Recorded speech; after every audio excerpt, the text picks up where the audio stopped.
fire equipment and systems. Give everyone the confidence they need to start their day. Visit Cintas.com and get ready for the workday. The Hampton Inn of Muncie is the official partner of Ball State Athletics. Ask about our Ball State special, available to all Cardinal fans. The Hampton Inn is one of Muncie's finest hotels. Come enjoy our free breakfast, free Wi-Fi, and fresh Hampton beds waiting for you. Less than a mile away from Ball State campus. Don't forget to ask about our Ball State special. Search Hampton Inn of Muncie online at munciesuites.hamptoninn.com. At munciesuites.hamptoninn.com. American Pest Pros is the official pest control partner of Ball State Athletics. We protect your home or business and guarantee year-round protection from insects and pests. Ask about our Ball State special, available to all Cardinal fans. Our pest control program is the safest and most effective in the industry. Even if you tried a different service and it didn't work, we'll fix your problem, guaranteed, or your money back. Visit AmericanPestPros.com. That's AmericanPestPros.com. And don't forget to ask about our Ball State special. Ball State fans, who needs batteries? Your locally owned Battery Masters have batteries for cars, boats, golf carts, cell phones, watches, key fobs, Papergo toys for kids, and more. Bring your rechargeable batteries back to life for drills, shavers, dustbusters, and more. All Ball State fans receive a free battery checkup. Just mention Charlie Cardinal. Battery Masters is conveniently located on the corner of Walnut and Centennial, next to Mini Trista. Check us out online at batterymasters.com. Go Cards!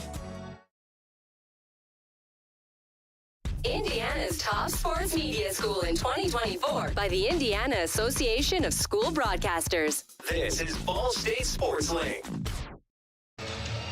We apologize for the extended break. It's a new stream and a new game here at Worthen Arena. It's the Ball State Cardinals and the Miami Redhawks in the only MAC matchup tonight. The whole MAC is watching, and we will be watching here live from Worthen. Giving you the call, I'm Tyler Klimes, joined by Daniel Sullivan. Dylan Budd did a great job on the pre-match show on that last stream. Daniel, should be a great one today.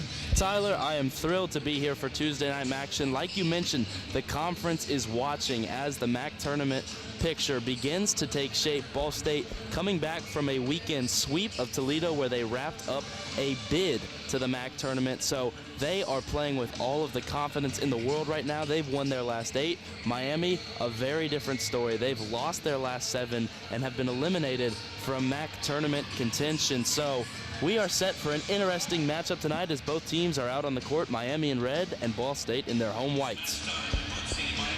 Miami has the chance to play spoiler tonight. You mentioned the 8 wins in a row for Ball State. Largest of the year, second largest was 3 matches, so have that by a lot. To start the game off is a visiting team, Caroline Cermak. She will serve. Here it is, serves it away. Going to grab, back now to the Ball State side, hit over, it's Eganhoff. Set from Miami, far side, blocked up front. Big block, Wolanski. And Cam Wise in there had a good game last time. 4 kills, 4 blocks for Cam Wise in her last match, and does it again early. Not necessarily the normal blocking duo you see, but they get the job done and immediately get the Cardinals on serve. It's the veteran Wolanski. One of the players in on that block. Wolanski serves. Over deep plate, set up back. Vetter tries to go for it, not able to. Ledbetter has to come in and try and go for it. Buckley over the net, tipped up by Miami. Ball State up 1-0, now set up again. Other side, Ledbetter chases it, but it's going to be a kill. Give that one to Chelsea Williams for Miami, tying it at 1. Miami is going to have to play a ton of those long rallies today if they want to stay in these sets, and there they do a fantastic job. Couple of defensive possessions, then they take their moment and strike to tie it up at 1. Serve coming again, this time it's the Libero. Lawson, and it's an ace! The first ace of the night coming very early, 2-1 Redhawks with the early lead. Miami not high in a lot of MAC statistical categories, but aces per set, they are second with 1.72, and they start early. 2-1 Redhawks. Can they do it again? The serve this time is played. Set by Wolanski to the middle to Buckley. Out of formation, but able to get the kill is Madison Buckley, tying it up at 2. No problem for Buckley to adjust there, and nobody from the Redhawks meeting her at the net in the middle. She could have gone anywhere with that ball, puts it in the back right corner. Great placement, and a tie ball game once more. good awareness-wise, and Buckley hadn't switched yet, so Buckley had to do it from the middle. Here's the serve from Ball State. Set up to the middle again, out of bounds. It was the hit from Gentry Warwick, who you talked about in the pre-match show, a very competitive player for the Red Hawks. This time goes too far outside. We did talk about her pregame. She does it both ways. 152 kills on the season. Just misses her first strike of the night, but we'll see more of her as the action goes on. Now Katie Egonoff serves for Ball State, up 3-2. It's a good one. Set back. Vetter goes for it. Out of bounds just barely. The hit from Anna Vetter was just inches away from landing on the court, but instead Ball State's up 4-2. And it's early to declare any issues, but Miami wants to clean up the attacking errors if they can. Those are unforced points going to Ball State. Here's Egonoff again, who's been hot at the service line as of late. No ace for her this time. Set up to the middle. Warwick goes for it. Down is Ledbetter to get it. Now back to Carson Tyler. Line shot is out of the court, so Ball State getting their 5th point tonight. I don't know if 3 weeks ago you would have seen Ledbetter dig that ball as confidently as she just did, but she was in the right spot, didn't overthink it, sets up the possession perfectly, and her offense converts for her. Good start for Ball State, up 5-2. Serve again from Egonoff. It's a line shot. Norris sets back, going again to Vetter. This time it works right past the arms of Katie Egonoff and onto the hardwood. 5-3. They're going to say it was out of bounds. Looked like it was close. Do you agree with that? Looked good to me, and also looked good to Katie Egonoff, who threw up her hands like, guys, I missed that one. She gets the call from her back ref, and no one's going to say anything about that for the Cardinals. They steal a point, 6-2. No challenge from head coach Dan Gwitt on the Red Hawks side. Ball State now has again Wolanski setting the middle. Cam Wise, the hot hand as of late, gets the fast kill up the middle. Serves giving the Red Hawks a lot of trouble right now. No chance to generate anything on the offensive side of the ball, and a really short free ball. Cardinals don't even have to blink. They convert the point easily, and they're up 5 early. Egonoff's serve streak continues. Again, a light line shot, and Norris has to handle at the setting position. Awkward set, but it gets over the net. It's the tap from Gentry Warwick that finishes the job. Great hustle there from Wolanski, trying to get the ball back into the Cardinals' favor. She outstretched with her right hand at the full extent of her dive, but couldn't get the ball up in the air. No shame in that point, and Red Hawks need to capitalize on serve here. To serve is Anna Vetter. Carson Tyler plays it. May have gone out of bounds. Pass goes back to Carson Tyler, not able to get the kill. Norris has to adjust to it. Cross shot blocked up front by Wise. Again, going to be tipped over. It's Williams who went for it. Now Wolanski to the middle of Cam Wise. Carson Tyler got in there, back to the other side. Dumped over. What a play from Gracie Norris to get herself a kill at the center position. Tyler there on the left side was a little bit antsy for the Cardinals. She wanted to push the ball over and catch the Red Hawks out of position. The only problem is they weren't. They were ready for the sneak attack, and they take advantage. 7-4 now. Have to watch out for Gracie Norris in that front row. She had 3 kills as a setter last game. Now Wolanski for the Ball State Cardinals sets to Buckley. Open space, just tapped it over, and it was enough. Onto the court, 8-4, Cardinals with the lead. Buckley's tall and she hits powerful, but I think her strongest attribute is her volleyball IQ. Recognizes the situation there, hits the ball with not much pace, but perfect placement on the back line. No Red Hawk within 5 feet of it. And Ball State doubling up the Red Hawks early, 8-4. Josie Bloom for the Cardinals, back to serve. Another strong server. Down to get that on the other side was McClure. Now tried to go over was Williams, not able to do so. Set from back, goes back to Miami. Now a back row attack coming from the Red Hawks. Not able to go. Libero has to go and grab that one on the Red Hawks side. It's tipped back to the Red Hawks, and it was Ayende Smith up there to get the block. That point deservedly gets the loudest cheer of the evening. An absolute brick wall up there. Tyler, Smith, and Buckley not letting anything through, and the last block just sputters off the fingertips of Buckley and finds hardwood. Cardinals earn that point. Looked like a couple Cardinals in on that one. The serve again from Bloom is over. Back set, Warwick tries to go for it. Blocked again by the Cardinals. They've been strong up front today. Another block from Buckley. Now the Cardinals have it on their side. Had to be passed up to Carson Tyler, who tips it over to the back row. No go there. Now the set going to Chelsea Williams, blocked by Ayende Smith. Diving is one of the Miami players to get there. It was Caroline Cermak trying to get it, but to no avail. Cardinals get their way into the double digits. It's 10-4. And if you're Dan Gwitt, you are stressing. You are hitting the red button. Stop hitting at Madison Buckley. Nothing is getting through the right side right now. Redhawks need to adjust their offensive game plan before this set gets out of hand. Already a 6-point lead for the Cardinals, and like you mentioned, Josie Bloom on serve. This is ideal for the Cardinals and for Kelly Miller-Phillips. Buckley having a great night, so is Josie Bloom at the service line. Now back again, Warwick tips it over, finding the empty space. Bloom tried to get there, but could not do it. 10-5, Redhawks pick up the point. Great adjustment there from the first-year head coach, Dan Gwitt, changing up the offensive game plan, going to the right side, and then also switching up the pace with the tip. Caught Ball State off guard. I like the adjustment here early. Ellie Hansen enters the game for Miami. Her first serve tonight is over. Played by the Cardinals. Wilansky goes to Ian Smith. A quick set attempt, no good. Now back at a line shot comes. It will be inside the boundaries, so Caroline Cermak gets a kill.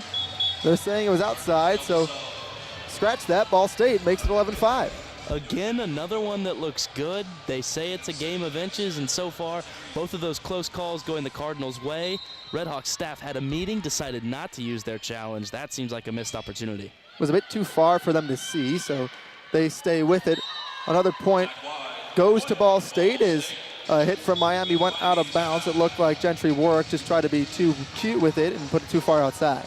Yeah, as we take our first 90-second timeout here, it's interesting to see the difference in body languages. We talked about it last game when we were playing Eastern Michigan, and that was at the back end of a weekend where Eastern Michigan had been swept the night before, and then as they saw the sweep developing, they sort of gave up on the match, and they were swept again. So far here tonight, I have to mention this, we're here 2 hours early setting up the broadcast. Ball State was out warming up the entire time. Miami came out with about 25 minutes before first serve, stretched, hit around for about 5 minutes, but I was telling you pregame, Ball State looks like they're the ones who are warmed up and ready to go for this game, and so far they are playing loose, they are playing confident. They know that nothing can get through nothing can get through their front line. Miami hasn't shown anything too threatening on the attacking side, and I like the timeout to adjust things, but things seem like they're going south here in the first set for the Redhawks. Got to try and get it to go back north. The Redhawks have struggled as of late against the Cardinals, not just today, down 7 in the first set. They have lost the previous 4 matches against Ball State. That's the largest win streak for Ball State since 2003 against Miami. So a lot of success for the Cardinals in this series, and so far that has continued today. And those matches have not been close. Cardinals winning 12 of the last 14 sets they've played against the Redhawks. Right now, this rivalry is all going one way, the right way, if you're a Cardinal fan. As we break the huddle, Cardinals up 12-5, and if they can keep stringing together points, this first set will be over quickly. Cardinals are indeed up 7. Serve from Lindsey Green. It's a good one. To the middle, Warwick goes for it, right in between 2 Cardinals players, and hits the hardwood. So trying to fight back in it, 12-6, Redhawks still down. Fantastic play out of the timeout, right? That's what you want to see. You want to win the first point out of the timeout, and there they go through the middle. Warwick puts the ball in a perfect spot on the back left corner and gets her team back on serve. Warwick, who leads the team in attacking percentage, gets a ace. Make that her 18th ace of the year for Warwick. And this is a strong serving team. That already going over their average of 1.2 aces per set. That's going to be a big advantage for them as Ball State has struggled with serve return this season.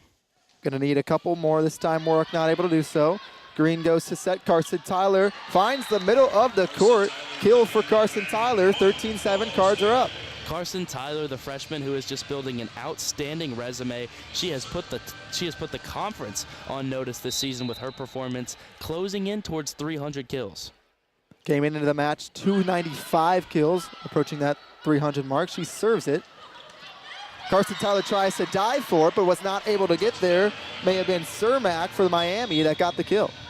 And we were talking about it pregame, but Tyler got to be in the consideration for All-MAC freshman team and possibly All-MAC second or even first team. The freshman has just had a stellar campaign that is not over yet. This team is going to lean on her heavily down the stretch and in the postseason. The dangerous setter Gracie Norris serves. Ian Smith for Ball State tried to get it, could not. Hit over, straight line shot. A couple times we've seen that from Cermak. This time it is inbounds. They will not give it to the Cardinals, so Miami makes it 13-9. Cermak placed that perfectly. Cardinals thought she was going to hit into the middle of the court. She rolls the ball off the outside of her hand down the line, and it finds hardwood. Great placement, smart shot from Cermak. Norris again serves to Carson Tyler. Eganoff tips it over. No one in the middle of the court. An easy kill for Katie Eganoff. And I am such a fan of those off-speed hits that end up finding the ground. Eganoff there, so smart to go over the double with a tip into the middle of the donut. And again, no Red Hawks jerseys even close, no one diving. They're just caught standing still. Great play from the Cardinals to get back on serve. Kendall Simon enters the game to serve. A line shot, it's a good serve. Norris now has to set to Cermak again. This time it's blocked up front by Nia Kennedy and Cam Wise. Back to Cermak again, tipped over. Nia Kennedy barely able to get a finger on it, but able to. Back to Miami's side. Busy is Cermak, and Nia Kennedy denies it again. This time gonna try it to Francis. Played by Carson Tyler, but it goes behind her, and Francis is the one to get the kill for Miami. Ball State loses that point, but you see it already with the emergence of Nia Kennedy into this ball game. Nothing gets easier for the Red Hawks when Buckley checks out and Kennedy checks in at that right hitter position. She is just as dangerous on defense as she is on offense. Both attributes her and Buckley share. They are so hard to deal with. Serve again for Miami. They're down 4. It's 14-10. Lindsey Green sets to Nia Kennedy over the block into the middle of the court. Good play to get there as McClure.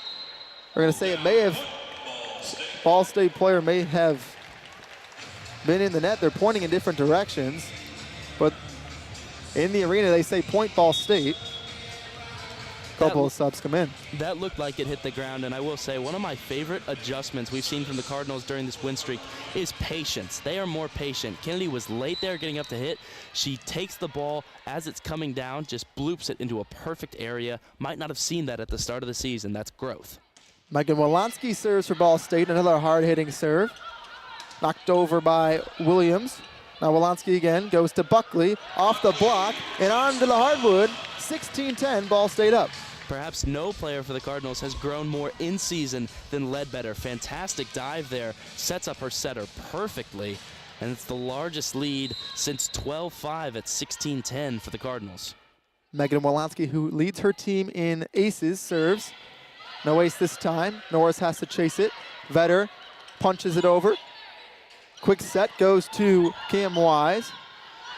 I'll play it again, this time tipped by Williams, really trying to go after the corner of the court. Now Katie Eganoff fires it to the back row, looking for the tip, not gonna get it from the officials, so Red Hawks pick up their 11th point. That it did look like kind of a late request for a tip.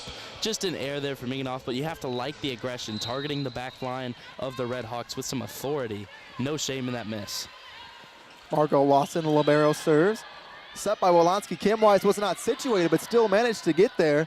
Eganoff now has to play it from the 10-foot line. Knocks it over. Short set. Norris tried to trick Cam Wise, not able to do it. Now sets to Williams, who's blocked quickly by Cam Wise. Busy up front.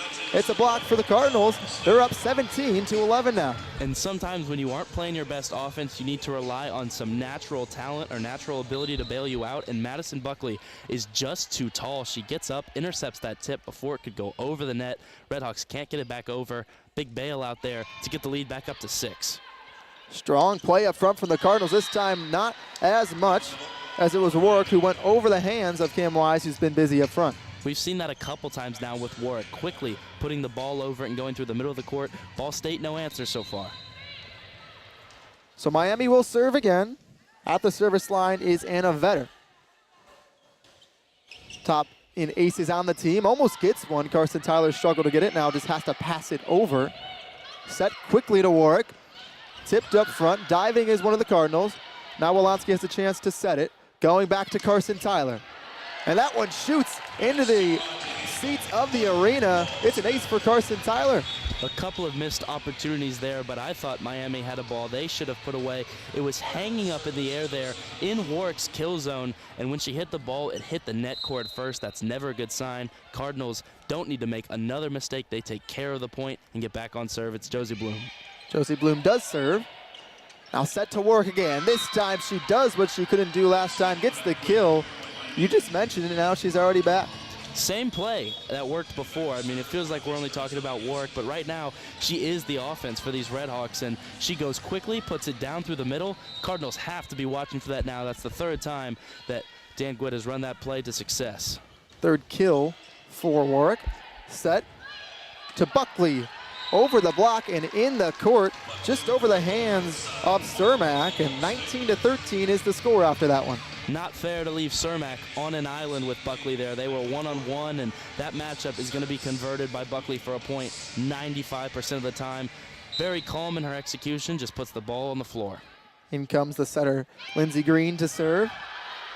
Chasing it are the Red Hawks. Now a free ball comes over. Ledbetter plays it straight to Green. Then Ayende Smith on a speedy attack somehow played up. Smith has to pass it to Green. Now Anaya Kennedy finding the middle of the court again, right on the left side of the block. 20 points for the Cardinals and a timeout called by Coach Dan Gwitt on the Red Hawk side. And when you're serving well, life is swell. This first set in full control for Ball State as we will take a break. When we come back, more first set action here from Worthen Arena. Ball State leads 20-13. You're listening to the SL Digital Radio presented by Victory Honda of Muncie.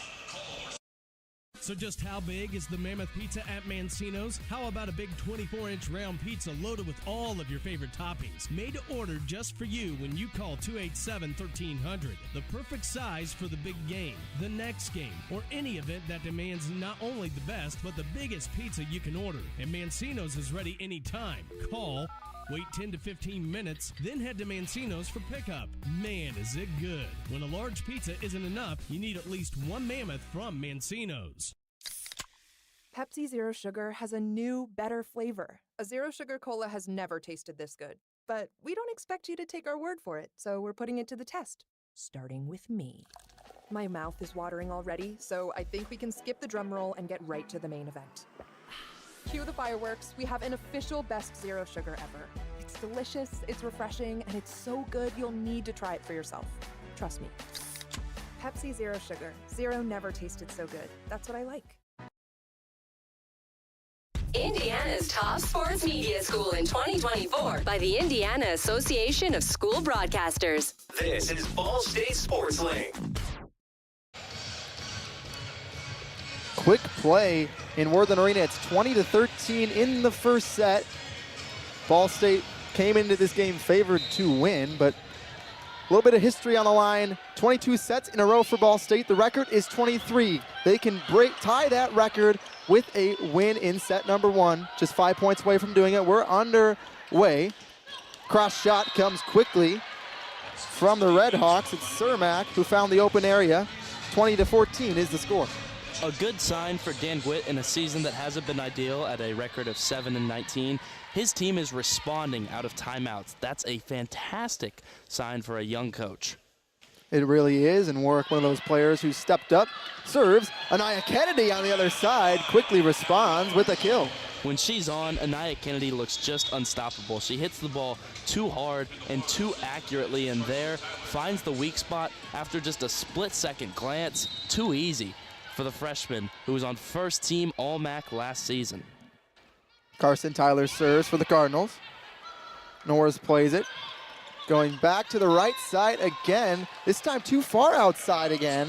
A couple of times we've seen that from Cermak. It's 22-14 after the error. Cermak does love that little angle down the line, but if you're going to hit it, you've got to hit it in the court. If that goes in, it's difficult for the Cardinals. But an unforced error, again, is a point the Cardinals will take for free, and a dangerous freshman, Carson Tyler, serving now. Off the antenna and inbounds. Classic jinx there. I should have said a word about her serving ability. I still like where she tried to place that, going right down the right line and trying to find some depth there on the serve, but gives it right back to the Red Hawks. As it hits the antenna, it counts as a service error all the same. Now Norris serves for Miami. Green sets middle. Ayende Smith finds another spot on the court, right in that back row. Just lined it straight to the back row of the court. 23-15, Cardinals up, and Smith heads to the bench. We can talk about all the reasons for the score being the way it is, but the main one, the Cardinal attack is confusing the Red Hawk defense. They have no idea where to be. Too much variety for them to handle this first set. Simon serves. McClure goes down to get it. Now Vetter off the net and back in her face. 24-15 is the score. Ball State just 1 point away from taking set point. She was aiming right at Kennedy's head there, and Kennedy ducked to get out of the way, but an unforced error leads to 9 set points for the Cardinals as they chase history. Ball State Simon serves for history. Set up. Hit over and out of bounds off the block, so Ball State not able to get the set yet, but still 1 point away 24-16 is the score, and back to serve is Cermak for Miami. And as this first set wraps up, if the Cardinals are able to win one of these next 8 points, you have to be in fear if you're Miami, because I don't think this is the best that the Cardinals have. I expect them to only raise their level as the afternoon goes on. Miami's going to need to come out with a quick response. Cermak serves to Ledbetter, the defensive player of the week. Kendall Barnes tries to get it over, can now finish the set. Norris sets, potentially blocked up front. Not able to do so was Cam Wise, who has to pass it back to Lindsey Green. Cam Wise goes for it again. This time it hits the ground, and that is going to do it for the first set tonight. Ball State takes it 25-16 and ties the record all-time for most sets won in a row with 23. If they can take the next set, that will be 24 and a school record for this year's Cardinals.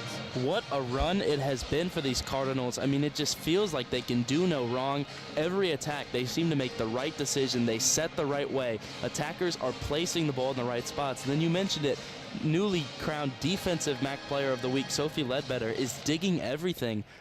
And as we near postseason play, this is when you want to be playing your best ball. We talked about this last week, and it's only continued now as Ball State is on an 8-game winning streak, and like you mentioned, the 23-set win streak now. You don't want to play your best volleyball at the start of the season. You want to play it as you near the postseason, and for Kelly Miller-Phillips, there's nothing to change in these timeouts. You just say, guys, go out there and do that again.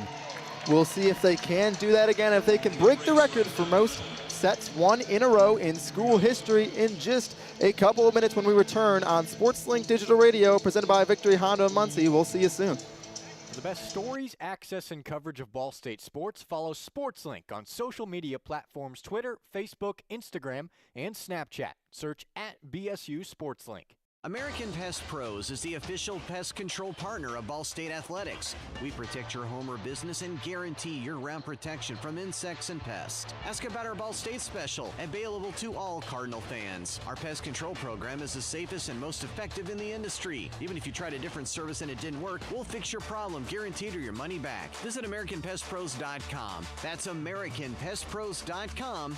And don't forget to ask about our Ball State special. Your home for live Ball State sports, streaming right in your timeline. This is SportsLink Digital. Ball State fans, who needs batteries? Your locally owned Battery Masters have batteries for cars, boats, golf carts, cell phones, watches, key fobs, pay-per-go toys for kids, and more. Bring your rechargeable batteries back to life for drills, shavers, dustbusters, and more. All Ball State fans receive a free battery checkup. Just mention Charlie Cardinal. Battery Masters is conveniently located on the corner of Walnut and Centennial, next to Mini Trista. Check us out online at batterymasters.com. Go Cards! SportsLink is the official production partner of Ball State Athletics. All the chirp you can handle. Whether you're getting ready for the big game or getting ready for the workday, you always want to start with confidence. Cintas has the essential products and services to help businesses provide a clean, safe environment for their employees and customers. With routine restocking of essential cleaning, hygiene, and safety supplies, on-site cleaning, professional uniform laundering, and testing and inspection of fire equipment and systems. Give everyone the confidence they need to start their day. Visit Cintas.com and get ready for the workday. Ranked number 2 in the nation for sports media by the Broadcast Education Association. This is Ball State SportsLink. 23 sets in a row. That's the number for the Ball State Cardinals. And if they can win this second set of the match tonight, that will be 24. That sounds like simple math, and it is, but the importance is that breaks the record all-time for most sets won in a row by a Ball State team in women's volleyball history. That was tied, 23 sets tied way back in 1993, and that's where we sit now. To start off, Wildy Wolanski, but an important match and set coming here. And how do you break a record like them? You just don't think about it. They're taking every set 1 point at a time. That's how they've gotten to this impressive clip. Better goes for it, nearly picks up the first point of the set, but not able to do so. Now Norris goes middle. First action from Lance, but it's blocked up front. Solo block coming from Cam Wise. Cam Wise is having an awesome afternoon. Got the start today, and she has been impressive on both sides of the ball. Cardinals immediately break the Red Hawks serve. So Wolanski will serve again. Cam Wise has been good. A couple of conversations going on. Seems that it's Miami's Gracie Norris talking to the official right now, and Dan Gwitt, the coach for Miami, talking to another official, just trying to sort things out. Any idea what that could be? I'm not sure. Looked like a pretty clean block, although they could be asking about where Cam Wise's hands were during that block attempt. All things considered, I think it's a good sign to be fighting over calls. Shows that they're not discouraged by the first set, that they're coming out with a fresh mentality here. Looks like the discussion is over. Nothing came of it, and the Cardinals will be on serve, but Gwitt was exasperated with the side official. We'll see if that trend continues. Nonetheless, it's still 1-0. Wolanski serves. Good play to keep that one up. Norris going back to Williams now. Cross shot. Tyler has to play it. Eganoff just has to send it over on the pass. Now to the outside, Vetter, blocked up by Ball State. Wolanski has to chase it. Eganoff again, goes cross court. This time shoots into the stands, and a second point for the Cardinals. They're up 2-0 early in set number 2. We mentioned that Cam Wise was having a fantastic game. How about Katie Eganoff also stepping into her starting role and playing fantastic so far to start this contest? A lot of depth for these Cardinals, too, outside of the names that we're normally calling on offense. Wolanski serves again. Norris chases it down. Now Williams goes across, finding the back of the court. Ledbetter could not get there in time to stop the Red Hawks from picking up their first point of the set. Big attack there, and again, it's just about hitting with confidence if you're the Red Hawks. Believe that you can get this ball through the Cardinals' front line that stifled you in the first set, but you're playing a new one here, and they get on the board. Margot Lawson with a good serve for Miami. Now Eganoff has to recover, but it's blocked up front. What a team up from Miami. It's Warwick and Vetter in there for the block. The block did land out of bounds, I believe they ruled. They weren't sure about it at the start, but it'll be Cardinal serve. Cardinals will serve. As you mentioned, it's Eganoff popping it over.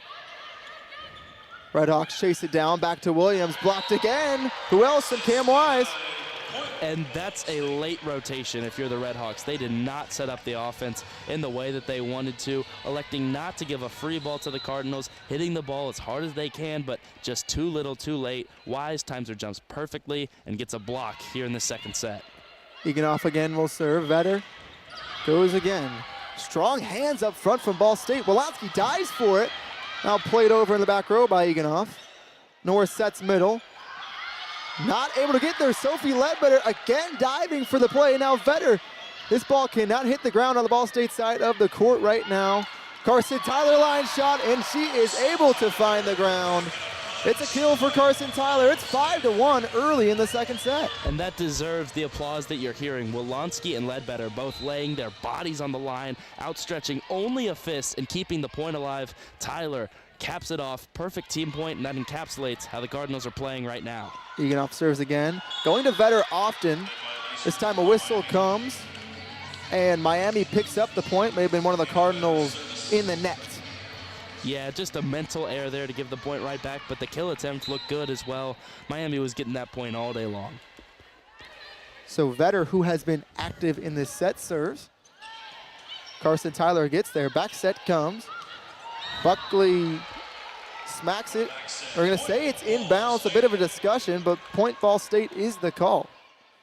We'll see if they challenge this. They will, and I think that's the correct decision. It was the back official who ruled first on the sideline, which is unusual. Normally, you'd give it to the official with a view of the sideline that's not obstructed by the ladder for the head referee, and I believe that the Red Hawks will get this point.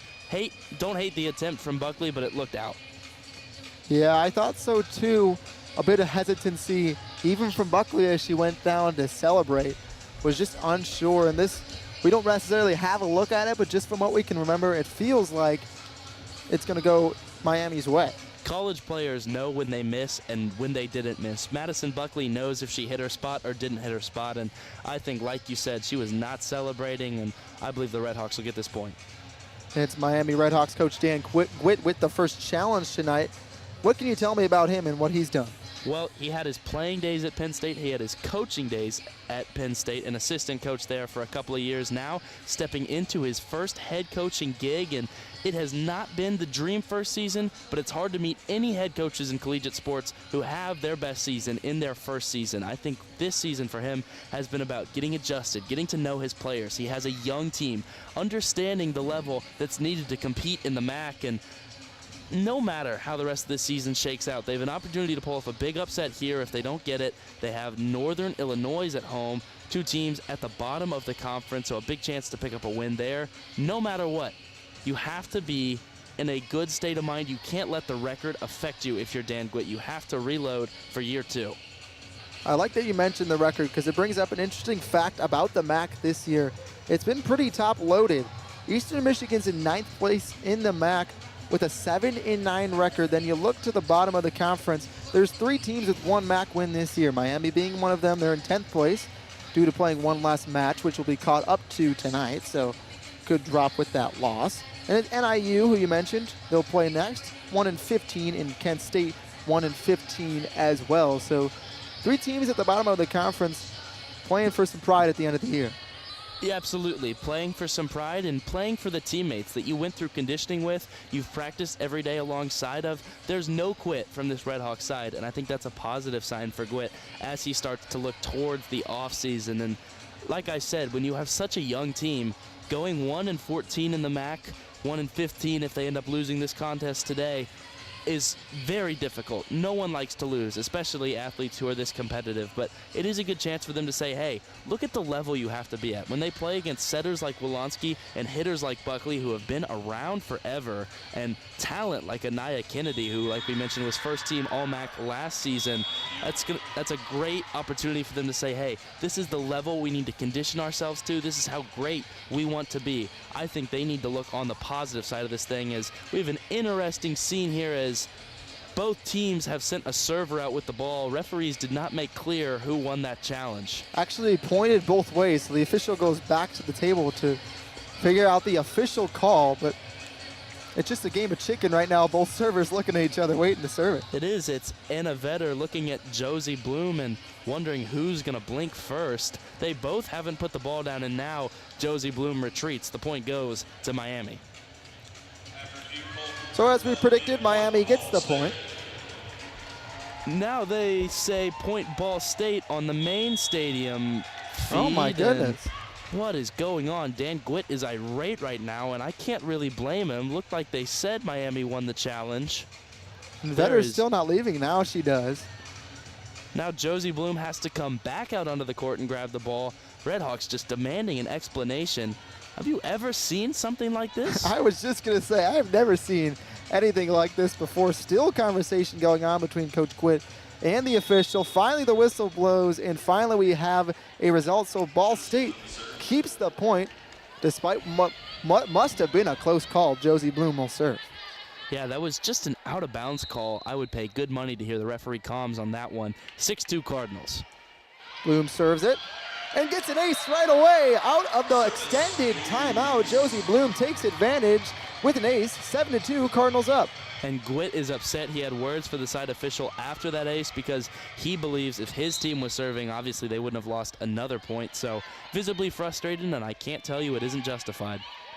Again, the serve from Bloom. Set goes too far. Played by Williams just to get it over on the backhand pass. But Allende Smith responds immediately with a kill over the middle.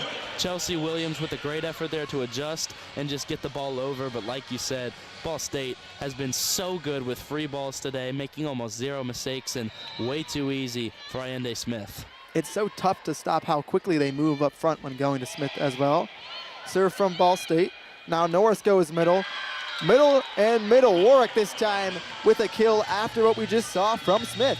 Down the middle solves the riddle. Why go away from it? It worked in the first set to the tune of 4 kills for Warwick. They go right back to it to dial up another point, and only down 5. You need to pick up some points here and even this set up. Let's see if they can solve the riddle to get back into this set, down 8-3. That's a good start, but into the net was one of the Miami players, so Ball State actually does pick up the point, making it 9-3. No argument there from the Miami camp, and Ball State gets back on serve. Again, those unforced errors, don't have the number in front of me, but feels like the Red Hawks are the ones responsible for way more of them right now, and it's reflected in the scoreline. Lindsey Green serves into the net, so gives the point back to the Red Hawks.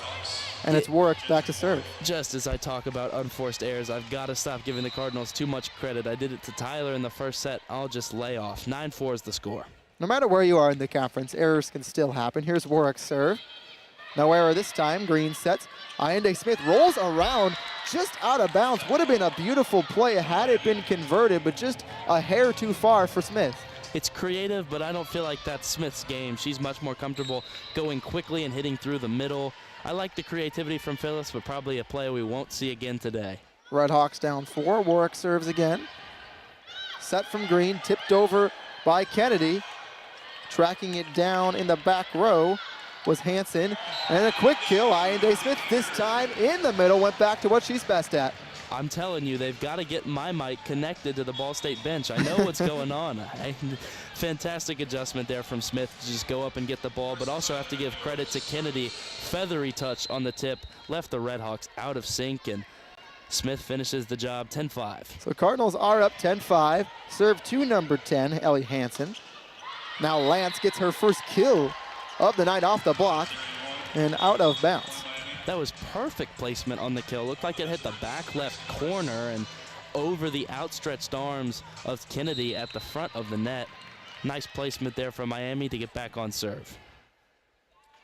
Norris is the one to serve.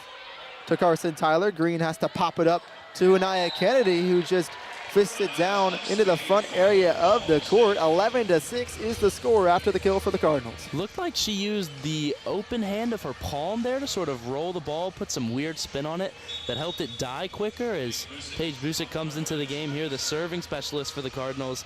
That was again creative from Kennedy. She can hurt you in so many different ways.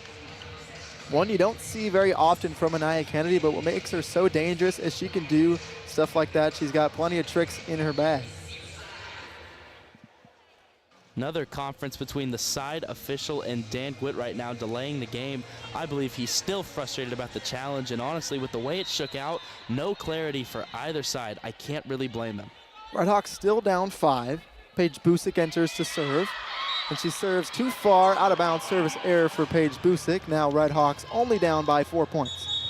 That is rare for Busick, only 19 service errors for the serving specialist on the season, and she will check back out of the game along with Allende Smith, who'd come in just for the 1 point. It's 11-7. Red Hawks not going away yet in the second set. Red Hawks Caroline Cermak down 4 serves. Set to the back row. Carson Tyler was waiting back there, and Carson Tyler gets the kill. That is the record for Carson Tyler. She crosses the threshold into 300 kills, and what a freshman campaign it has been. She was not the focus or necessarily the storyline entering this season, but she has stepped into her role as one of, if not the main attacking option for the Ball State Cardinals. And like I mentioned pregame, they are looking to her increasingly more as this season winds down and as we enter the tournament. Vetter for Miami. Punches it over. Now Barnes for Ball State. Goes cross court to no avail. Williams crosses it again. Barnes has to find it. Free balled over by Wolanski. A chance for Miami now. Set back to Vetter. Another cross-court shot off the hands of a Ball State player. It was Wolanski in the back row who knocked it into the scorer's table. So it's 12-8. Red Hawks crawling back into it. Longest rally of the set so far there, and I'm impressed at the Red Hawks' resiliency to stay in the rally there, stay calm, and convert on their 4th offensive possession. Margot Lawson served it. And Madison Buckley kills it. The Red Hawks' defense is just not ready for the vertical and the angle that Madison Buckley can create when she goes up in the air and fully extends her arm. It's like she's dunking a basketball onto their side, and you can see a smile on her face. She's having a fantastic day here. Simon in the match again to serve. Long serve had to be played by Miami. It was Williams who had to play it and who had to go for the kill. Not in great position, so it goes out of bounds. Point goes to Ball State. 13-9 is the current score. And if you're Gwitt there, you want to see a little more patience from Chelsea Williams. Still going for the kill when the transition to offense was very late and ends up costing them the point and an error. That one looked like it was in bounds, but they're going to say it was out of bounds. And it looks like Kelly Miller-Phillips immediately goes to the green card to challenge it. That's exactly what she does. Straight to the officials. That looked like it was in to me. And what I love here from Kelly Miller-Phillips is she didn't have the best angle on that. She wasn't immediately rushing the challenge. But Madison Buckley, who was up at the front of the net, immediately pointing at the spot where the ball landed and saying to her coach, hey, let's challenge this. And there's no questioning of it from Phillips. She trusts her players. If they want to challenge something, she'll challenge. I think that's the type of chemistry you get between coach and players when you're on a winning streak and a set winning streak like Ball State is. They just trust each other. Phillips believing in her player, and if they get it wrong, it's no big deal. She trusts them the next time as well. Yeah, like I said, I really thought that one was in. As it sits right now, Kendall Simon was the one that served it. That would be her 6th service error of the season. So that's what she has already. If this retains, it will be her 7th, I believe, and she has 6 aces, so very much close in that category. But she's been a reliable server for the Cardinals later on in the year, and I would be just shocked if this was retained. I would be too, because the way she served, this is what serve specialists are so good at. Just as the ball is finding its target, the spin makes it take a sharp drop towards the court. I thought that the side official down here, who's been under some scrutiny so far this match, put up his flag a little bit early, just judging the rotation of the ball, not accounting for that spin as it sailed down towards the court. Nothing the Redhawks could do either way if this ball was in or out. They were smart to let it go, but and again, this challenge taking a while on just a line call. Surprised to see it is taking this long. Obviously want to make sure they get it right after what happened last time. No question, and both teams staying on the court here, not really using this as an extended timeout, as neither side has used a timeout. If we get to 15 for either team, we would take a media timeout, but a nice chance here to catch your breath, and I've been impressed with the response of Miami, not letting the first set phase them. It got away from them, but they've reset, and they are fighting in this second set. And on the other side, Ball State has been very efficient today, an attack percentage of .538, one of their highest on the year. It's only the second set, but have to love that from the Cardinals side of things. And in terms of service aces, as it sits right now, they have 1. If this is overturned like we're expecting, it would make it 2. And that's, again, an area that has picked up for the Cardinals during this winning streak. Almost every facet of the game has, but serving has gotten a lot better, and it provides them a boost that they did not have before. They have so many different serving specialists who can come into the ball game, as well as main players, like you mentioned, Megan Wolonsky leading this team in aces. Wolonsky now nearing the end of her career here after years of service to this volleyball program here at Ball State, and it's a little bittersweet for her, but she also has high goals for the rest of the season now that they've clinched their berth into the MAC tournament. But you can see how much the team sort of rallies around her during these breaks. All of her younger players like Tyler talking with her, laughing with her, dancing with her. Do you think she provides sort of a veteran calming presence out there for the Cardinals? She certainly does. She's been around a couple different setters, but since she's came in, she's been the starter. She's been someone who's been in the lineup for a long time, so has been able to train some setters underneath her and just get to know her teammates, as a lot of them have stuck around at Ball State due to the success that they've had over the past couple of years. But just looking out on the court right now, you mentioned that she's one of the players out there dancing with the team, just reading the body language of both sides right now. It's only a 3-point differential in this second set, but the Cardinals seem to have the momentum and the excitement, and Miami still looks to be confused on the other side. They do, and it is a challenge to stay loose, especially during long breaks like these, now nearing about 4 minutes with no decision on a line call. Very surprising. Like you mentioned, normally this is over to the monitor and out, but looks like we should be restarting play here soon. So it will, in fact, stay with Miami after the extended challenge call, and despite what we both saw with our own eyes, must not have been enough to overturn that call, so Anna Vetter heads back to serve. And Phillips laughs at the referee, claps her hands, still has a smile on her face like she can't believe it. Her team will move on and put it in the rearview mirror. Keep in mind, Ball State is up 3 points, just 12 points away from breaking the all-time record for most sets, 1 in a row. Still more conversation happening on the court. Scoreboard has now been adjusted as if the Cardinals have won the point. Buckley now pointing over at the scores table, and it's Gwitt who's talking to the official. He's shaking his head. He can't believe something. Did the Cardinals win this point? Vetter's still standing out there to serve. Scoreboard still says 14-9. Either way, there's been a lot of communication errors tonight. Gwitt now talking to his player, who he will send over to the head referee. It's Gracie Norris doing the job, the senior, asking the head referee what the difference in the score is. No one out there to serve for Ball State, so it doesn't look like they think they've won the point, but I'm wondering what the reason is to switch the scoreboard. If it were a scoreboard error, it would have been corrected by now. I mean, my guess is as good as yours on this one, Jordan. Tyler, excuse me, Tyler's twin brother, Jordan, also a member of our SportsLink program, and I'm not the first one to confuse him. Well, Jordan will be on the call in the next matchups for Ball State against Western Michigan in a couple days. We'll have those two matchups covered by SportsLink on ESPN+, so make sure to tune in for those this Friday and Saturday. Those ones will be very entertaining, especially depending on how this goes. And we're in an entertaining moment right now, still in confusion as to who's getting this point. You could call it entertaining, or you could call it like watching C-SPAN. A couple different conversations, one with the head referee, one with the side referee, and you're just trying to read the body language. Kelly Miller-Phillips just standing with her arms crossed, not talking to anybody. I think just waiting to see how this plays out like the rest of us. But Gwitt now yelling over at the head referee, again talking to his player, who will go back over to the head referee. Wow. And this Worthen Arena crowd getting restless. They came to see the ball flying in the air, not stationary like this.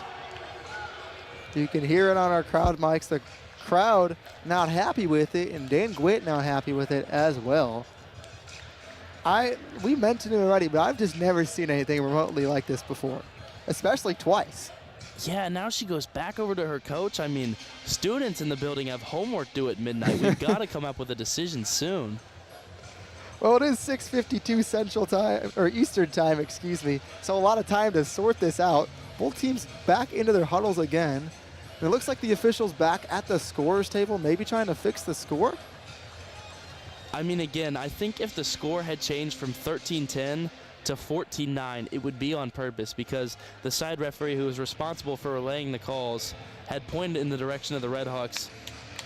Now it looks like Vetter will go back to serve, and a big cheer from the crowd as play just gets restarted. You see Anaya Kennedy on the far side doing push-ups. That was an extended break.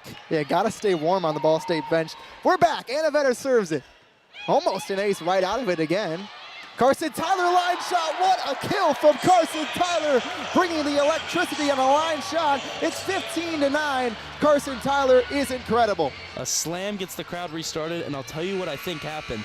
The extended review was for a point played earlier in the match. I think they were looking at some sort of violation, and they gave the Cardinals a point that had previously belonged to the Redhawks. I believe referees can flag a point that they might want to look at again. Normally look at it at a media timeout, but you had a challenge there, so they looked at it then. Took way longer than they wanted. Took a while for the Redhawks to understand, but they get the point that they challenged, or excuse me, that the Cardinals challenged, and then the Redhawks lose a point that they had won earlier. I think that's a pretty solid explanation of it, because that would explain why they went back to the bench a second time. Important to mention we're in another timeout break now. Doesn't look like they're looking over a replay, so just a timeout called from Coach Dan Gwitt after what Carson Tyler was able to do out of that extended break. But a good breakdown of it, and if there wasn't enough time to regroup, now we got another minute for both teams to talk things over. And I have to say that first point out of the long timeout, very important. Who's going to, you still have a match to play. Who's going to get out there and wake up again after 5 to 7 minute replay break? And it's Carson Tyler absolutely punctuating the ball into the ground, nearly making a hole in the floor. She hits the ball so hard, and when she can get on top of it like that and hit it at the perfect point in its arc, there is little to nothing that the Redhawks can do to keep up with it, and that'll get Josie Bloom out here on serve. Cardinals starting to make some breathing room for themselves in this second frame. Hey, you mentioned Carson Tyler, 7th in the kill in MAC, or 7th in kills in the MAC, just as a freshman, so very impressive. And also Josie Bloom, who is back to serve, former teammates with one of the Miami players, Josie Bloom and Ava Francis, who have both been in the match tonight. or transfers from Virginia Tech, played a year together there, and Bloom gets things underway. Set from Norris. Williams in the front row, crosses it near the 10-foot line and gets a kill out of the timeout. And Williams, one of the most experienced hitters for this Miami side, has over 200 kills on the season. It has not been a bad campaign for her at all.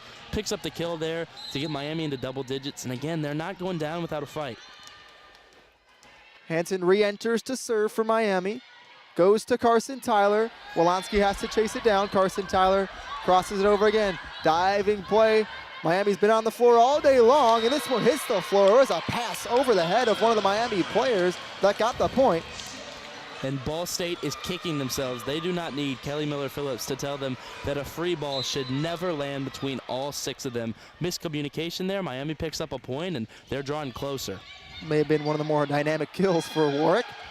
A dynamic kill almost gotten from Buckley, but able to be played. Now Wolanski with a tricky play over the net. That's a dynamic kill from Megan Wolanski's Cardinals. That ball was floating in the air. Buckley wanted to go up and slam it, but realized she didn't have the angle. Calmly sets up a longtime teammate in Wolanski, who just tips the ball over with no second thoughts, finds the middle of all 6 players, and they get back on serve. The other setter, Lindsey Green, serves. Knocked over by Miami. Green sets to Smith, and she brings the boom. It's a kill. 17-11 is the score. Cardinals on a run now. You can scout Allende Smith, and you can know that she's going to go at you quickly and through the middle, but it's so difficult to do anything about. Even if everyone in the building knows what's coming, Smith's going to find her kill. Green serves it again. Played over. Sophie Ledbetter whacks that one over, and Miami gets the kill. Gracie Norris, a couple of setters, finding some points in the kill category. Ledbetter digs the first one, couldn't find the second one. Great placement on the tip over, and really good judgment on those tips from both sides. They are picking their moments to ease up the pace and try to catch the defensive side off guard. Smart volleyball here as we near the close of the second set. 17-12 the score. Sophomore Tate Mercer now serves, a long serve. Green goes for the set to Carson Tyler, another line shot, and another damage to the hardwood. That was another hard hit from Carson Tyler.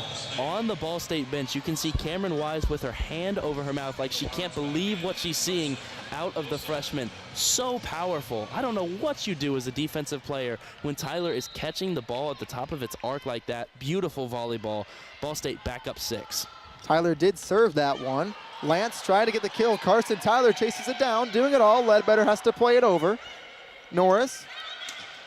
And that's a kill outside to Caroline Cermak. Ledbetter dove for it again, but not able to get there in time. 18-13 is the updated score. Redhawks still down 5 despite picking up the point. That's a really difficult angle to hit, going cross court and catching Ledbetter out of position by just a whisker. Big point there. Miami again responding, not letting the Cardinals run away with it. Serve goes from Miami. Missed from Allende Smith. Looked like she may have been hurt, but will be okay. So on the error for Ball State, the Red Hawks take advantage, getting the point. She stays on the court, just missed the ball. I mean, nothing more to it. That's only strike 1. She's got a couple more left today. Don't see many strikes from her. Green goes down to get that one on the serve. Carson Tyler rolls it over the net. It's Libero McClure in there. And blocked up front. Allende Smith recovers quickly with the block. That's the dream for a coach, to see out of a player who makes a mental mistake, like just whiffing the ball, forgets about it, comes back the next point, picks up a big block, and now goes back to serve. That's veteran from the graduate student. Graduate student serves. Smith, nearly an ace again. Cermak. Someone in the net as the whistle blows. It's a Cardinal as the Miami Redhawks cheer and get the point. Phillips again just encouraging her team through that mental mistake. They're kind of slogging through the second set but maintaining their advantage. Just need to close it out. 6 points away from gaining a commanding 2-0 lead in this match. Cermak, who had 11 kills in her last match, serves. Green goes to Kennedy. In the heart of the court, and it's played by Cermak. Now Williams shoots it too far. Was not tipped, so Ball State gets the point. 20-15, Cardinals are up, and a whistle blows, but it's just for substitutions. Miami there bails Ball State out. They had the ball in offense. They'd already gotten Their defensive stop and just an attacking error. Nothing more to it. Cardinals take it all day long to get back on serve. Deficit could have been 3. Now it's 5, and 5 looks a whole lot worse for the team in red. Wolanski back into serve. Norris has to find it. Goes to Vetter in between the blocks. Miscommunication on the Cardinals side. Cam Wise, who just entered the game, hit that one down onto the ground, and Miami will take it. Yeah, Kendall Barnes did not call off Cameron Wise there. They were both doing their best to keep the point alive, but like you said, miscommunication or no communication, ball hits the floor. Lawson Libero serves. It's a high float serve. Kendall Barnes tried to get a soft kill attempt to no avail. Back row play from Cermak, taken care of by Carson Tyler. Cam Wise goes up just to get a finger on the ball to get it on the other side. Now Williams just out of bounds. Claps in frustration as it went too far. Ball State 21-16, they're up. I understand the idea there from Chelsea Williams, but Gwitt's talking to her about it. He wants her to pound that ball down into the ground, not loop it looking for a cross-court angle. Just a little too cute from a powerful hitter. He wants her to use all of her weaponry and put that ball down the line. Eganoff back to serve for the Cardinals. Mercer gets it. Now Vetter off the block from Carson Tyler and out of bounds. So a tool comes for Miami and on point comes for Miami. Miami needs to go on a run here. Just trading points with the Cardinals would have been great at the start of the set, but they had dug themselves an 8-2 hole. Now they just need to fight their way back into this set. Cardinals with 21 points. 4 away from taking the set. The serve's away. Carson Tyler is blocked up front and down for Ball State as it went on the same side of the net as it was blocked. Heartbreaker for Miami's defense. As do we have another challenge here? I believe they're looking at it. It looked like Tyler got up and Miami finally found a block. On that right side with her was Gracie Norris. And then the ball hit the antenna, which would just be a frustrating point to lose as you finally get a block on Tyler. And yeah, that's what they rule. 5-point lead for the Cardinals. Bloom serves. Norris. Tricky play from Gentry Warwick. Tried to do what Ian Smith did earlier, just to roll behind the setter and get the kill. And this time she finds success. Creative play there to set up Warwick, and there really haven't been a lot of answers for her today, but she has been sort of the only offensive weapon for Miami. Still a 4-point set, still within reach. Hansen serves down 4. Wolanski back sets to Buckley, who we haven't called her name in a while, but this time she takes advantage of her opportunity with a kill, and she heads back to serve. Anna McClure, the redshirt sophomore, is in the right spot to dig that ball. It just comes too fast, and it's too accurate. Spin, breaking away from the court, and the ball's dropping on the left line. Nothing you can do. Buckley with the short serve, goes straight back to the Ball State side. Wolanski tried to go for the kill, could not do it.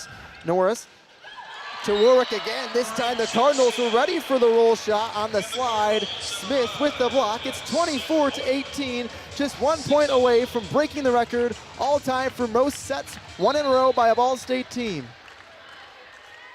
Buckley, no one better to serve. The serve from Buckley. Norris goes nearly blocked up front, but a line shot hits the hardwood, and the Red Hawks stay in it. 24-19, Cardinals are up. And this is who you want on serve if you're the Red Hawks. Warwick has been fantastic so far today. Cardinals have 5 set points. Set number 2 nearly over. Warwick serves it. Wolanski goes to Carson Tyler. It's out of bounds, so this set continues to go on, and Warwick heads back to serve. No argument from Ball State, but I thought Tyler found the perfect angle there and placed the ball on the line. Again, no argument, so 4 set points remaining. 24-20, Warwick serves for Miami. Wolanski sets. Goes far side to Carson Tyler, line shot, no good. Norris to the middle, Lance blocked up front, and back on the other side. That's the end of the set. Ian Smith got the block to finish it off, and with that, that makes it the all-time record for most sets, 1 in a row by a Ball State women's volleyball team in history. That's the 24th set, 1 in a row. Ian Smith caps it off.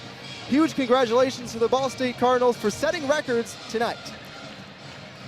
Yeah, that's just perfect volleyball so far today from the Cardinals. And like you said, 24 sets in a row. An incredible mark for a team with a lot of work in front of them, but a lot to be proud of behind them. And with that record, we will go to the break. After the second set ends, it's 25-20, a closer set, but the Cardinals still get it done, breaking records in Worthen Arena. We'll be back in just a couple of minutes with some more of SportsLink Digital Radio presented by Victory Honda of Muncie. Don't go anywhere. The third set is coming soon. American Pest Pros is the official pest control partner of Ball State Athletics. We protect your home or business and guarantee year-round protection from insects and pests. Ask about our Ball State special, available to all Cardinal fans. Our pest control program is the safest and most effective in the industry. Even if you tried a different service and it didn't work, we'll fix your problem, guaranteed, or your money back. Visit AmericanPestPros.com. That's AmericanPestPros.com. And don't forget to ask about our Ball State special. Ball State fans, who needs batteries? Your locally owned Battery Masters have batteries for cars, boats, golf carts, cell phones, watches, key fobs, pay-per-go toys for kids, and more. Bring your rechargeable batteries back to life for drills, shavers, dustbusters, and more. All Ball State fans receive a free battery checkup. Just mention Charlie Cardinal. Battery Masters is conveniently located on the corner of Walnut and Centennial, next to Mini Trista. Check us out online at batterymasters.com. Go Cards! Ranked number 2 in the nation for sports media by the Broadcast Education Association. This is Ball State Sports Link. Welcome to the SportsLink Digital halftime show between this matchup of the Ball State Cardinals and the Miami Redhawks. We just witnessed the Cardinals win set 1 25-16 and set 2 25-20. Daniel, I have to ask, are you shocked? Are you surprised at all with how this has been transpiring so far? I'm not shocked by the scoreline. I think it makes sense that Ball State is up 2-0. I think they've been the better team so far. I have been surprised by how well Miami has played and how well they've stayed with them. We speculated pregame, but the 1-14 conference record is not indicative of who they really are. They play with a lot of talent. They play with a lot of heart, and they are still in this contest, like it or not. There's absolutely the potential for them to take 3 sets in a row off the Cardinals, so the Cardinals have to keep their guard up. Let's recap our impact players. Gentry Warwick has led Miami with 8 points, and Sophie Ledbetter has led Ball State with 7 digs. Both of them have done a great job so far. Anything you're seeing from them that could potentially improve, or are they doing so well right now? Well, we worried about it with Warwick, that she wouldn't be able to get enough help, and I feel like that's been the story so far, especially on offense. Chelsea Williams has been quiet, and they need her to step up. Ledbetter has been fantastic, picking off where she left off and showing that she deserves the honor of Defensive Player of the Week. And like you mentioned, 7 digs, she's having a fantastic game. Nothing needs to change from her. 2 sets in, what should each team improve if they want to walk out of here with a win? Miami needs to find more offense. Ball State, absolutely nothing, and they know it. They had no halftime meeting, instead staying out to watch. There's a jump routine going on the floor right now, and the whole Cardinals team and all the coaches stayed out to watch. I love the energy and I love the confidence that they are playing with. Nothing to talk about. You're winning sets. Why worry about it? You just broke the record. Have some fun. Enjoy the halftime entertainment along with the fans. They are playing in sync right now, and I expect them to keep rolling. A very fun team to watch. We'll be back in just under a minute with set 3 underway. You're listening to SportsLink Digital, presented by Victory Honda of Muncie. American Pest Pros is the official pest control partner of Ball State Athletics. We protect your home or business and guarantee year-round protection from insects and pests. Ask about our Ball State special, available to all Cardinal fans. Our pest control program is the safest and most effective in the industry. Even if you tried a different service and it didn't work, we'll fix your problem, guaranteed, or your money back. Visit AmericanPestPros.com. That's AmericanPestPros.com. And don't forget to ask about our Ball State special. Ball State fans, who needs batteries? Your locally owned Battery Masters have batteries for cars, boats, golf carts, cell phones, watches, key fobs, pay-per-go toys for kids, and more. Bring your rechargeable batteries back to life for drills, shavers, dustbusters, and more. All Ball State fans receive a free battery checkup. Just mention Charlie Cardinal. Battery Masters is conveniently located on the corner of Walnut and Centennial, next to Mini Trista. Check us out online at batterymasters.com. Go Cards! From Trivia Night at Brothers and Tater Tots at Roots. Never miss a Ball State game with SportsLink Digital. Set 3 about to get underway in Muncie, Indiana. If you missed it, Ball State is up 2-0, broke the all-time record for most sets won in their school's history. Trying to make it 3 are the Cardinals. Miami trying to get into their offensive form. Wolanski for Ball State goes to Cam Wise. That first point rewarded to Wise with a strong kill attempt. I've loved how focused Ball State has been throughout this win streak. There's a lot to like, but they are not worried about how many matches or sets or points they've won in a row. They come out absolutely geared up to win the point in front of them. First point goes to the Cardinals. Wolanski serves. Back to Anna Vetter, blocked up front. Katie Eganoff says no, puts it right back in the face of the Red Hawks. It's 2-0 Cardinals. Love to see the energy today from Katie Eganoff, who's more animated than I've normally seen her, yelling at the crowd, yelling at her teammates, playing with passion. Plenty of blocks for Ball State tonight. Plenty of serves from Wolanski as well. This one sails out of bounds. Service error for the Cardinals makes it 2-1.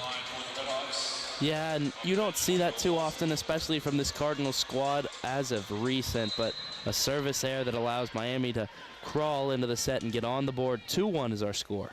Get this stat, 10 blocks to none today in favor of the Cardinals. Wolanski goes up. This time, the middle blocker, Warwick, finds empty space on the court and just finesses it down. Yeah, mistake there on offense. That was not how the Cardinals wanted to attack, and Warwick cleans up the mess. Lawson trying to continue the momentum, tied at 2 in set number 3. Serve away from Lawson. Now to Eganoff, tips it. Warwick there to block it. Eganoff again with another shot. This time does what she wanted to do with the kill. Went up into the air, but eventually hit the ground all the same. Katie Eganoff got the kill and gets a serve attempt. A great sign for the Cardinals as you near postseason play to see Katie Eganoff being so reliable at the left hitter position. Eganoff now will serve. High serve up into the sky. Warwick with a hard kill, fired that one right at Megan Wolanski. Good kill to tie it up at 3 in set number 3. Wolanski caught off guard there. Don't think she was expecting to receive that ball and only got her left paw up, just deflecting the ball into the crowd. Nice kill there to even the set at 3. Warwick, tough to stop, leads the team in blocks. Also high in terms of the kill number. Buckley, who is one of the top killers for Ball State, not able to do it this time. Free ball comes from Lance. Wolanski now goes to Tyler. Tyler gets the kill in the back left corner of the court, finding the hardwood and making it 4-3. Miami has to rotate faster against Carson Tyler. They are caught out of position with a quick switch, a pass to the opposite side, and Tyler hammers the ball down the line. So accurate today, helping her out a lot as she picks up another kill. Bloom served, had to be tipped over. 2 Cardinals were ready for it. Smith and Buckley got up there quickly, didn't even have to jump as that one went right up near them at the net. Will count as a block. If you tip it over Madison Buckley, you better get the ball over her. If you don't, you're going to be in a world of hurt. Easy block for Buckley. Tall frame for the 6'2 Madison Buckley. A couple Cardinals run into each other, but able to get back up. Buckley with a roll shot kill. Plenty of open area in that back side of the court, and Buckley found it. Buckley's ability to read the court when she's in a bad offensive position is almost unmatched in the MAC. Just so smart there to tap the ball over, hit it where they ain't. Ball State doubling them up 6-3 now. Serve from Bloom again. Tipped over, Wolanski plays it. Bloom has to go pass it to Carson Tyler. Carson Tyler puts it too long on the outside sideline, so goes out of bounds. And the Red Hawks pick up a point, down to 2. Red Hawks 4, Cardinals 6. Tyler likes to go for that cross-court angle sometimes, but she likes down the line a lot more, and there you see why. Misses it by about 12 inches. Was very close to landing in the court, as you mentioned. This one close to landing in the court as well, but the serve from Ellie Hansen will count as a service error. A couple of rotations for the Cardinals as they get a point. Again, no argument from the Red Hawks camp. I thought that was close and maybe at least worth a look, but nothing they can do about it now is Lindsey Green out to serve for the Cardinals. Green serves. Set to the middle. Warwick blocked up front. Right back in her face. She had to play it. Now Hansen goes to Nia Kennedy on the other side. Back to Nia Kennedy from the set. off a block. Whistle blows before it hit the ground. Someone was in the net, and the victim was one of the Miami players, so the Cardinals get the point, and Lindsey Green goes back to serve. This Worthen Arena crowd is a knowledgeable one. They were the first to be vocal about that point, and they were correct. Ball State up by 4 now. Trying to make it more as Lindsey Green goes for it. Anaya Kennedy with the shot, but it's blocked really quickly by Caroline Cermak. Changed her arm angle at the last second to get the block.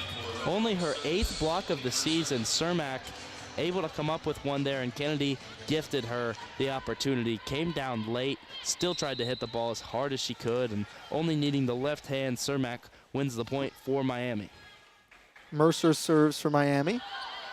Too far, good read by Katie Eganoff in the back row to let that one fly past her head and let her team get the 9th point of set number 3.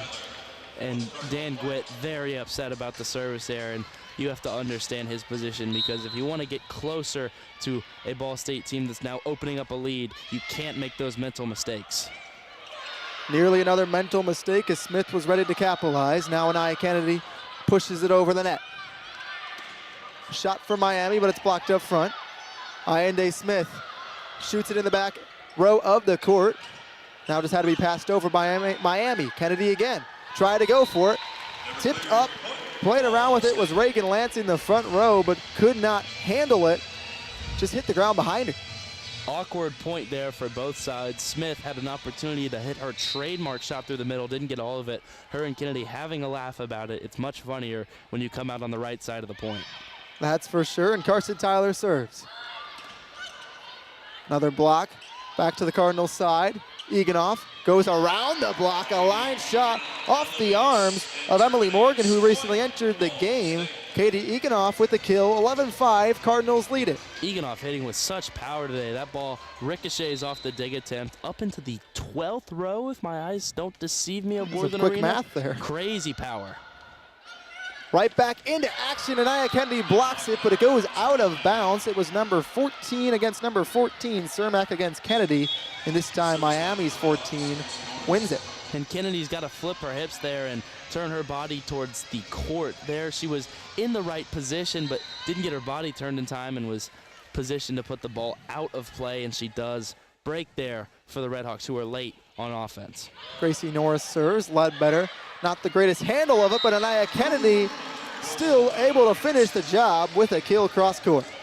I'll give a shout out to Dylan Budd here, who had a great thought pregame. Do some underclassmen get the chance to come into the ball game and perform here if things are going well? And in for Megan Wolonsky right now is Lindsey Green, the sophomore setter who has 73 digs on the season, only 187 assists compared to Megan Wolonsky's 800 now, but she is stepping in this third set, and there's no drop-off in quality. Vetter from the middle for Miami. Quick kill right off the serve. 7 points now for the Redhawks. They still trail by 5. Yeah, really nice transition there off the serve return from Miami. They need to do a lot more of that as the set goes on. Have a chance to do it again as they can serve. Caroline Cermak at the service line. Academic All-MAC in 22 and 2023. And add an ace to her resume, Caroline Cermak. What a serve and what an ace. Heads straight back to serve it again. Tyler wants that dig back. She was late, didn't judge the topspin on the ball, got up to her position a little bit too late to make good contact. Cermak trying to make it 2 aces in a row.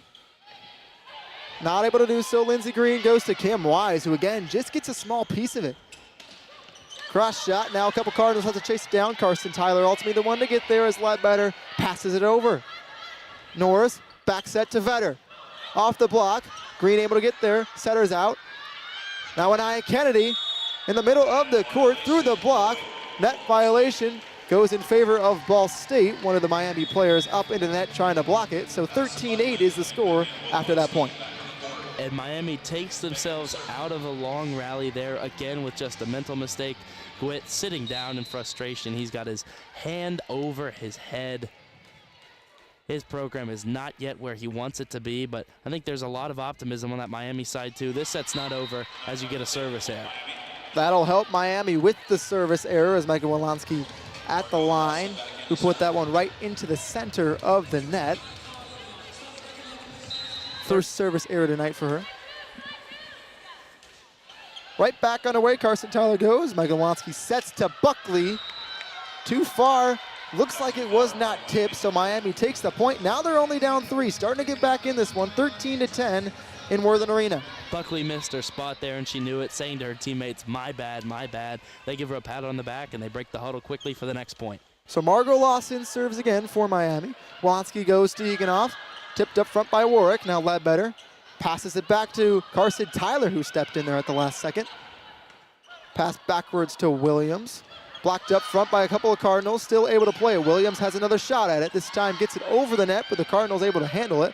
Cam Wise almost able to finish the job, but a diving play on the other side by Miami. What a rally. Madison Buckley, line shot, and it's gone. That's going to do it for that point. What a long point that one was. 14-10 is the score ultimately, and as it got down to a 3-point deficit, both teams played very hard. I talked about Madison Buckley wanting the kill that she missed back, and she got it in the exact same spot. This time makes quick work of it to get Ball State back on serve. Kendall Simon for Ball State, the one who is serving. She serves it. Norris to Vetter. Off the net, trickled out of bounds. Nearly a great play off the net. Probably not the intention, but there's the buzzer as the media timeout goes. No timeouts called, so the first team to 15 causes the timeout, and we'll take a timeout alongside with both teams. Thanks for tuning in today. We have a couple more points in the third set. At least 10 more points for one team. The Ball State Cardinals could seal it. If not, we could be here longer. Let's see what happens in the next couple of minutes. Stay tuned on SportsLink Digital Radio, presented by Victory Honda of Muncie.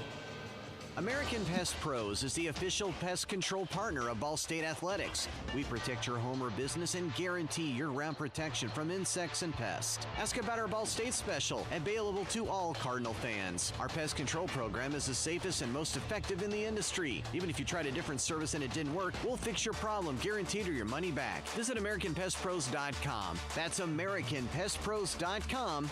And don't forget to ask about our Ball State special. Ball State fans, who needs batteries? Your locally owned Battery Masters have batteries for cars, boats, golf carts, cell phones, watches, key fobs, pay-per-go toys for kids, and more. Bring your rechargeable batteries back to life for drills, shavers, dustbusters, and more. All Ball State fans receive a free battery checkup. Just mention Charlie Cardinal. Battery Masters is conveniently located on the corner of Walnut and Centennial, next to Mini Trista. Check us out online at batterymasters.com. Go Cards! Indiana's top sports media school in 2024 by the Indiana Association of School Broadcasters. This is Ball State Sports Link. Back in set number 3, it's the Ball State Cardinals and the Miami Redhawks in the Red-Bird rivalry. One of the Birds struggling as of late, have not won in nearly a month. Not looking good for them as they're down 2 early on in set 3. Tipped over and the Redhawks get the points, so trying to keep their hopes alive to get the win. It's 15-11 after that one. 4-point game now, and again, the Redhawks responding out of timeouts. Feels like every time, whether it's a media or a personal timeout called by Dan Gwitt, they've been able to pick up the first point. There's been some extended timeouts today. Vetter serves. Carson Tyler tries to go for the kill. Played up by Vetter after she served. Williams has to pass it over. Now Wolanski to the middle, Cam Wise.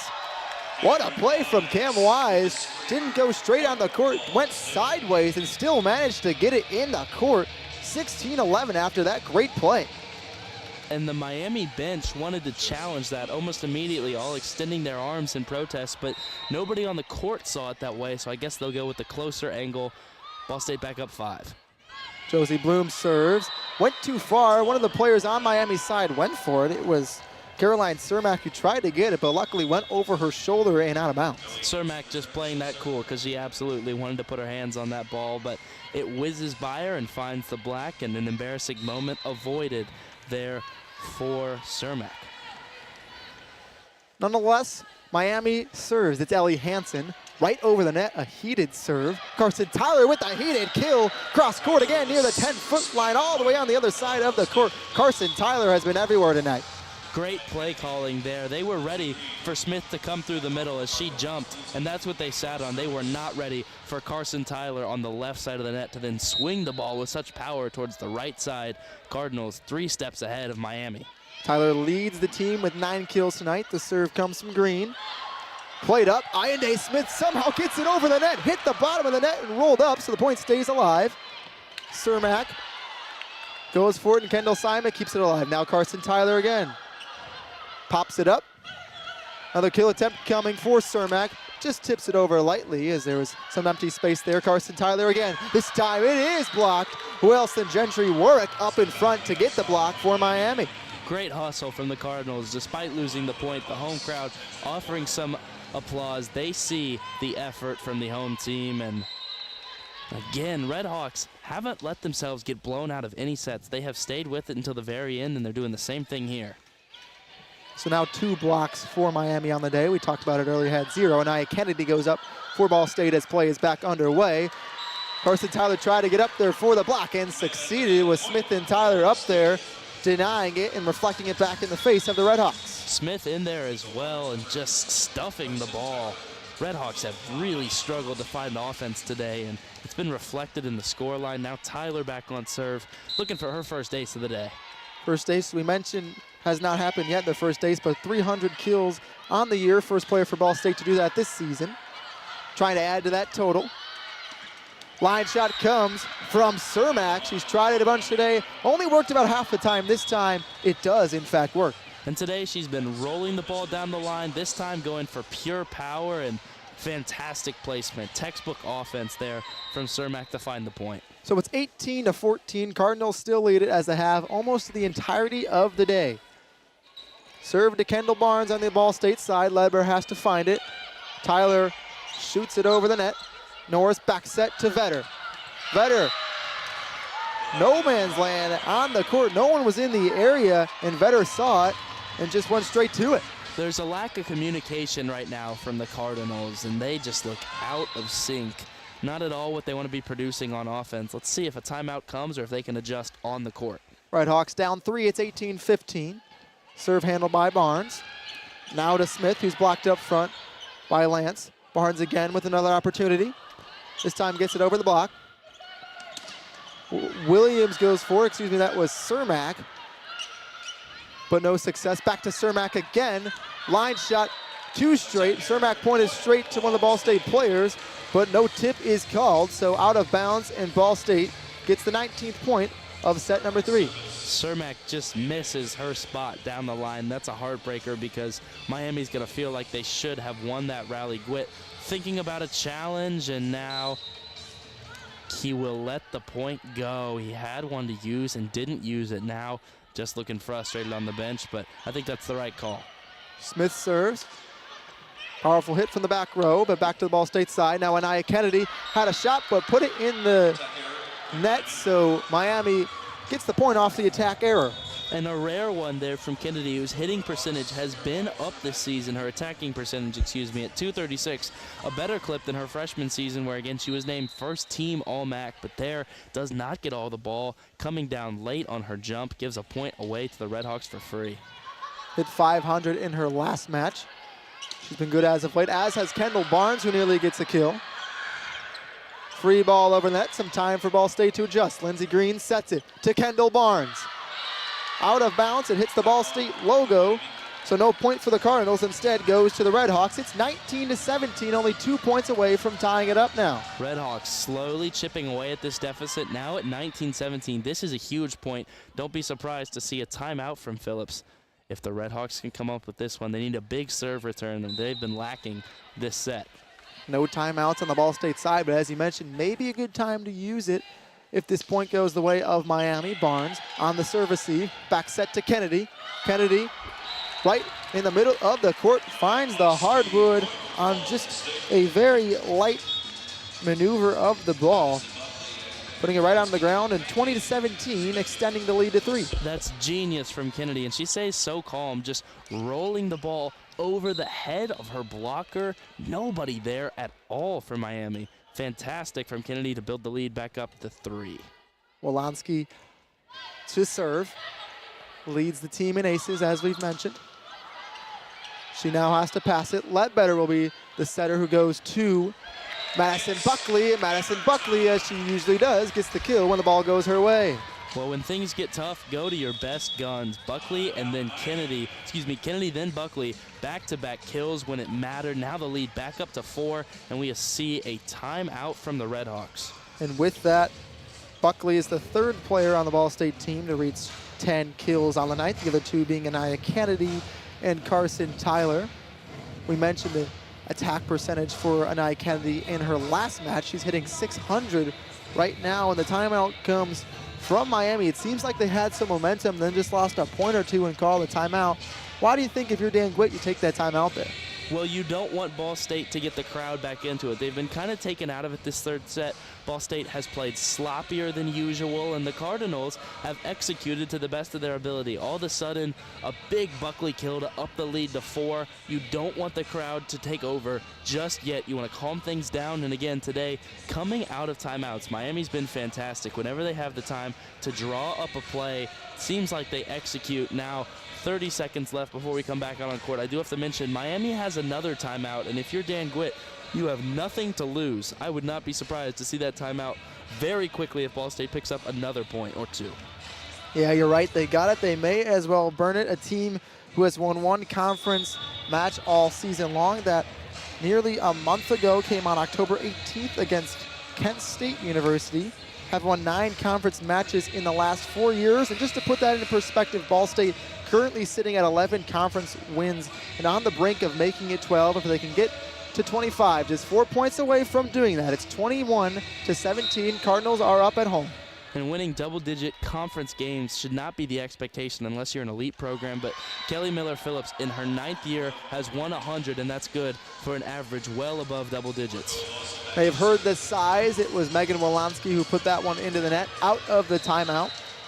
So it's 21-18. Once again, Miami down 3. Lawson serves, trying to keep him in it.